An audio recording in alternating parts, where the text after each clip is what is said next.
Hello, नमस्कार दोस्तों। आप सभी को झारखंडी जोहार और इसके साथ ही स्वागत है आप सभी का मेरे इस यूट्यूब चैनल प्रशांत जेएस ऑफिशियल में।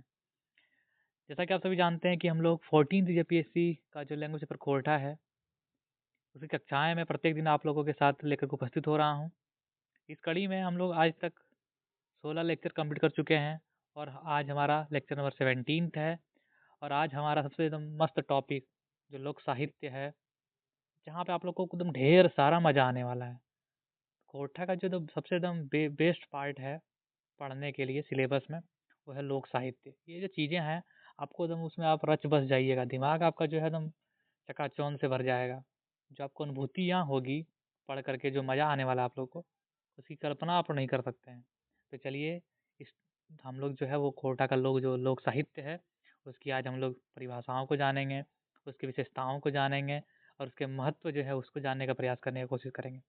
और मैं देखो, एक चीज़ आप लोगों के साथ कहता हूँ कि आप लोग जो है डिस्कशन तो देख लेते हो, लेकिन उसे लाइक करना भूल जाते हो। तो मैं आज पहले ही आप सभी को कह रहा हूँ कि जब आप लोग देखना स्टार्ट करें, उसी टाइम पे लाइक बटन को दबा लीजिएगा, ठीक है? हुँ। तो चलिए आज का डिस्कशन जो स्टार्ट करते हैं। तो आप यह जो पूरा डिस्कशन होने वाला है, उसे आप पाना चाहते हैं उसका पीडीएफ, जो कि कोटा और 14 जेपीएससी के लिए बहुत रामबाण है। वो चाहते हैं आप, तो स्कैन करिए प्लीज़ इसको, जो स्कैनर आपको दिख रहा है। और स्कैन नहीं कर पा रहे हैं, तो आप @JPSC रैंक 71 प्रशांत 05 से सर्च करके भी आप टेलीग्राम में जुड़ सकते हैं मेरे ग्रुप से, जहाँ आपको ढेर सारा स्टडी मटेरियल और पढ़ाई से संबंधित जितने भी चीज़ें हैं 14 जेपीएससी को लेकर के सारा कुछ मिलने वाला है, ठीक है?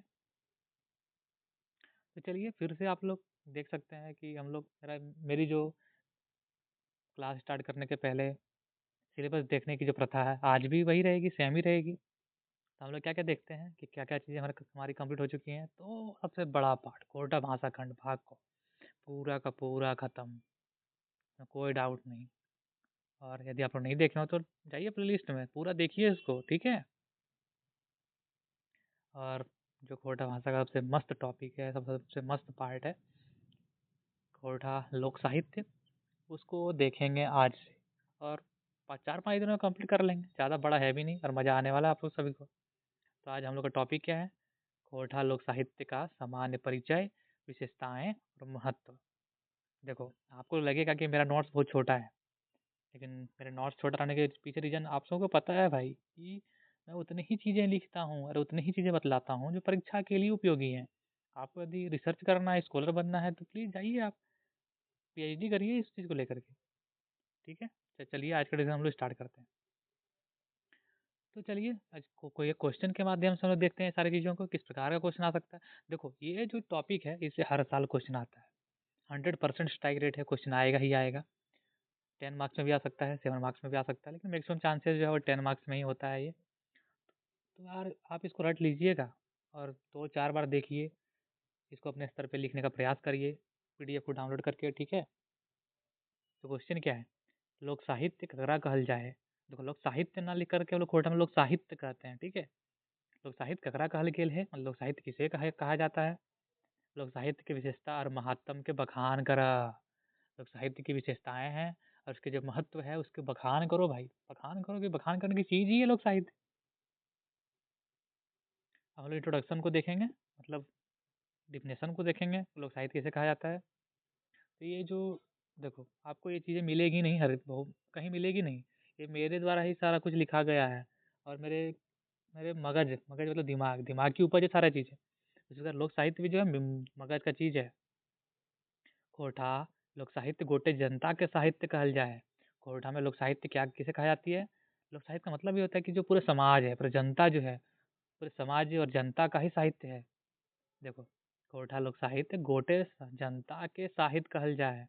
कोठा में लोक साहित्य को संपूर्ण जनता से, संपूर्ण समाज का ही साहित्य कहा जाता है। उसकी ही झलक दिखती है इसमें सारे कुछ सारी चीज़ें। मतलब साहित्य शहरी परिवेश और चकाचौंध से दूर पूर्णा प्रवृत्ति से मैं उपजल हुआ है, माने जिंदगी बितावो है।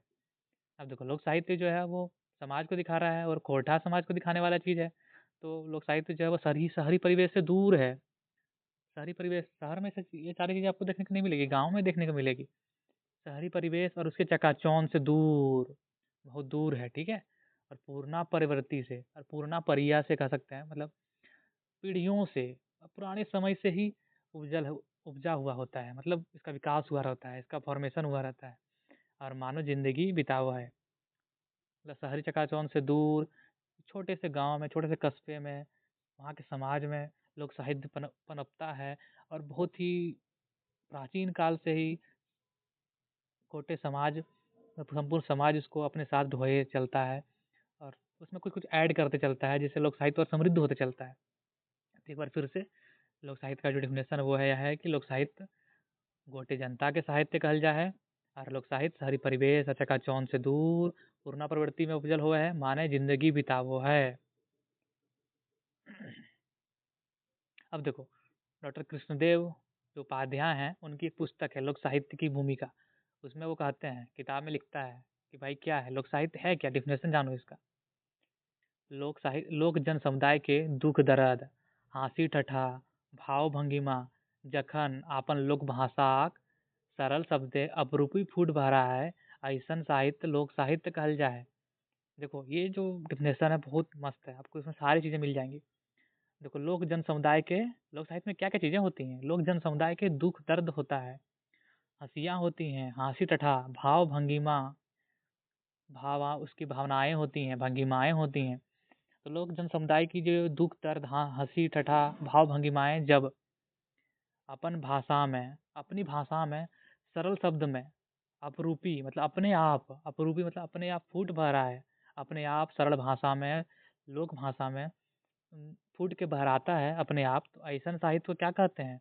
ऐसन साहित्य को ही क्या कहते हैं? लोक साहित्य कहते हैं। एक बार फिर से, लोक साहित्य किसे कहा जाता है? लोक साहित्य कहा जाता है लोक जन समुदाय के दुख दर्द, हास्य ठट्ठा, भाव भंगिमा, जखन अपन लोक भाषाक सरल शब्द हैं, अपरूपी फूट भरा है, ऐसन साहित्य लोक साहित्य कहल जा है। ठीक है? अब देखो, लोक साहित्य के प्रकार को भी देख लेंगे हम लोग। लोक साहित्य के प्रकार में क्या क्या आ जाएगा? लोकगीत आ जाएगा। लोक साहित्य एक ब्रॉडर ब्रॉडर टर्मिनोलॉजी है, एक अम्ब्रेला टर्म है लोक साहित्य। उसके अंदर बहुत सारी छोटी छोटी चीज़ें हैं जो जिससे बन करके लोक साहित्य बनता है। तो वो चीज़ें क्या है? लोकगीत है, लोक गाथा है, लोक नाट्य है, मुहावरा है, बुझावल है, मंतर है। ये सारी चीज़ों को आगे आप देखेंगे अभी, आपको सिलेबस का टॉप पार्ट भी है ये पूरा। ये तो हो गया इंट्रोडक्शन हमारा। अब विशेषता के ऊपर जाते हैं। विशेषता आपको टू द पॉइंट लिखना है, ज़्यादा फैलना नहीं है। तो एक पहली विशेषता है कि कंठे मने मगजे मगजे बैसल हुआ है। तो लोक साहित्य जो है वो कहीं लिखा नहीं रहता है, ठीक है? कहीं लिखा नहीं है। वो क्या है, कंठे मने मतलब कंठ में, मन में, मगज में, दिमाग में। मगज मतलब होता है कंठे मने मगजे, कंठ में, मन में और मगजे दिमाग में बैसल हुए हैं। लोक साहित्य क्या है? कंठ में, मन में, मगज में, पीढ़ी दर पीढ़ी एक आदमी से दूसरे आदमी में बैठा हुआ है और फैलता जाता है, ठीक है? और लोक साहित्य क्या गोटे समाज की संपत्ति है, वो किसी की निजी संपत्ति नहीं होती। लोक साहित्य पूरे समाज की संपत्ति होती है, पूरे समाज ने इसे क्रिएट किया होता है, संजोए रखा है आज तक हमारे बीच। लोक साहित्य के जो रचनाकार होते हैं वो अज्ञात होते हैं। लोक साहित्य के रचनाकार वो होते ही नहीं है, वो तो सब कुछ समुदाय पीढ़ी दर पीढ़ी उनमें कुछ ऐड ऑन होते जा रहा है। तो लोक साहित्य के रचनाकार क्या है? अज्ञात हैं। प्रकृति आर पूर्णा परिया से लस्तंगा है। एक देखो, लस्तंगा वर्ड जो है वो संबंध को दर्शाता है। प्रकृति, लोक साहित्य जो प्रकृति को दर्शा रहा है और जो पुरानी पद्धतियाँ हैं उन सभी चीज़ों को जोड़ करके लोक साहित्य बना है और उसके ही संबंध रखता है। एक बार फिर से देख सकते हैं आप शुरू से विशेषता में। कंठे मने मगजे बैसल, पहला विशेषता। दूसरा, गोटे समाज की संपत्ति, संपूर्ण समाज की संपत्ति है। तीसरा, रचनाकार अज्ञात होता है, पता नहीं होता रचनाकार के बारे में। प्रकृति और पुराना परियस लस्तंगा है, ठीक है? ये सारी चीज़ें हैं। अब पांचवा चीज़ जो है वो है पीढ़ी दर पीढ़ी बाढ़े है। लोक साहित्य जो है वो आज ही नहीं बन गया है, उसको बनने के लिए पीढ़ियाँ लगी हैं। पीढ़ी दर पीढ़ी वो बन के तैयार हुआ लोक साहित्य। छठा जो है मौखिक रूप में पावल जाए, कहीं लिखित रूप में आपको लोक साहित्य नहीं मिलेगा। वो तो आजकल उसको लिखा जा रहा अलग बात है, लेकिन लिखित रूप में वो चीज़ें मिलेंगी नहीं, वो मौखिक रूप में बढ़ रहा है सारी चीज़ें। सातवां, व्याकरण से बंधायल नाय है। यही तो लोक साहित्य की भूमिका है। इसमें व्याकरण की चीज़ें हैं नहीं, क्योंकि लिपिबद्ध नहीं किया गया उस चीज़ों को। तो व्याकरण के नियमों से वो बंधाया हुआ नहीं है। लोक साहित्य की अपनी चाल ढाल है, अपने चाल ढाल में ढला है लोक साहित्य, उसके अनुसार ही वह व्यक्त होता है। और लोक साहित्य में तो सबसे इम्पोर्टेंट चीज़ तो यह है कि जनी के ऊँचा थान देवल गेल है। लोक साहित्य में आप देखेंगे कि महिलाओं को बहुत अच्छा सम्मान दिया गया है। उनको ऊपर उठाया गया है लोक साहित्य में। और लोक साहित्य में जो सबसे अच्छी विशेषता मुझे लगती है कि लोक साहित्य में जात-पात पर और लिंग भेद पर नहीं हूँ, सब कोई भेदभाव नहीं है। जात-पात का भेद भी नहीं है, लिंग मतलब जेंडर का भी कोई भेदभाव नहीं है। और 10वां क्या है, एकरा प्रकीर्णन साहित्य रूपे पावल जाए। लोक साहित्य क्या है, कहीं एक जगह संजोया हुआ नहीं है। कहीं थोड़ा-सा वहाँ आपको मिल जाएगा, कहीं वहाँ मिल जाएगा, छितरा हुआ है। प्रकीर्णन रूप में है, मतलब छितरा हुआ है। तो ये चीज़ें का छितरायल है, ठीक है?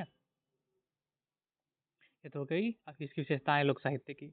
अब इसकी महात्म क्या है? इसका महत्व क्या है लोक साहित्य का? लोक साहित्य के होने से क्या होता है? महात्म में देखेंगे कि लोक खोरठा लोक साहित्य के महात्म ढेरे पावल जाए। खोरठा में जो है लोक साहित्य की विशेषता बहुत सारी पाई जाती है, ठीक है? आड़ा से लेकर गोड़ा तक का महात्म बैठा है। आड़ा मतलब ऊपर और गोड़ा मतलब नीचे। तो ऊपर से नीचे तक, आसमान से लेकर जमीन तक इसकी विशेषताएं हैं, इसकी महत्वता है, जो आप जिसको आप बांध नहीं सकते हैं। इतनी विशेषताएं इसकी हैं। कहने का मतलब ये है, आड़ा से लेकर गोड़ा तक, दिमाग से मतलब सर से लेकर के पाँव तक इसकी विशेषताएं हैं। पहली विशेषता है, इसका महत्व क्या है? पहला महत्व कि मनोरंजन के बड़का साधन है। देखो, जब पुराने समय में टीवी नहीं था, फ़ोन नहीं था, कुछ नहीं था, तो मनोरंजन के एक साधन के रूप में लोक साहित्य, लोक गीत आदमी गा रहा है, लोग गाथाएँ सुन रहे हैं, जिससे आदमी का मनोरंजन हो रहा है, ठीक है? और दूसरा, लोक संस्कृति के वाहक हुआ है।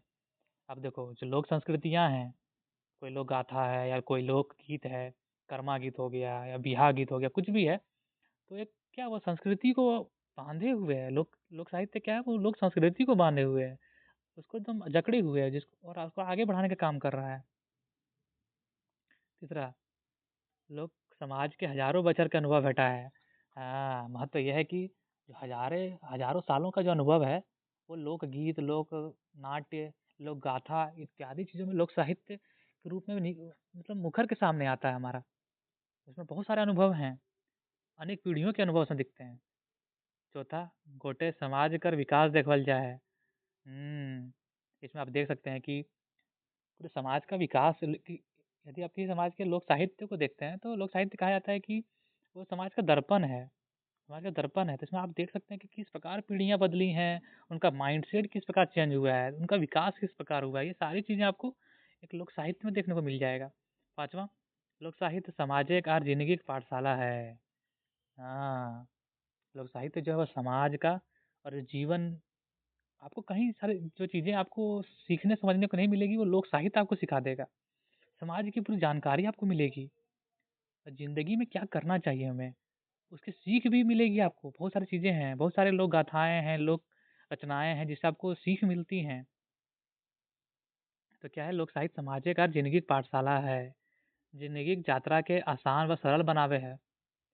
आदमी क्या है कि पूरा जीवन भर टेंशन में है, मनोरंजन का कोई साधन है नहीं, बहुत सारी परेशानियाँ हैं व्यक्ति के जीवन में। यदि जीवन को सरल बनाने का काम कौन कर रहा है? लोक साहित्य कर रहा है। आप देखते होंगे कि आदमी कर्मा पर्व कर रहा है, या किसी के घर में शादी-ब्याह है, किसी के घर में बच्चा जन्मा है, तो वहाँ पे जो लोक साहित्य और लोक रचनाओं की जो अनुभूतियाँ होती हैं, आदमी वहाँ पे अपने सारे गम को भूल जाता है और उसमें रच अपने आप को पूरा रमा लेता है। जहाँ पे उसको कुछ और सूझता नहीं है, सारी चीज़ों को ज़िंदगी को आसान वहाँ लगती है ज़िंदगी। सारे जटिलताओं को, बोझों को भूल करके ज़िंदगी वहाँ आदमी असल मायने में जीता है। और पहले ही बता चुके हैं कि समाज का दर्पण होता है, साहित्य समाज का दर्पण है ही, ठीक है?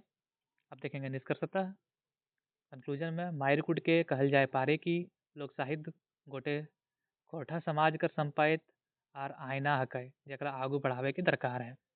और निष्कर्षतः हम यह कह सकते हैं कि लोक साहित्य जो है वो पूरे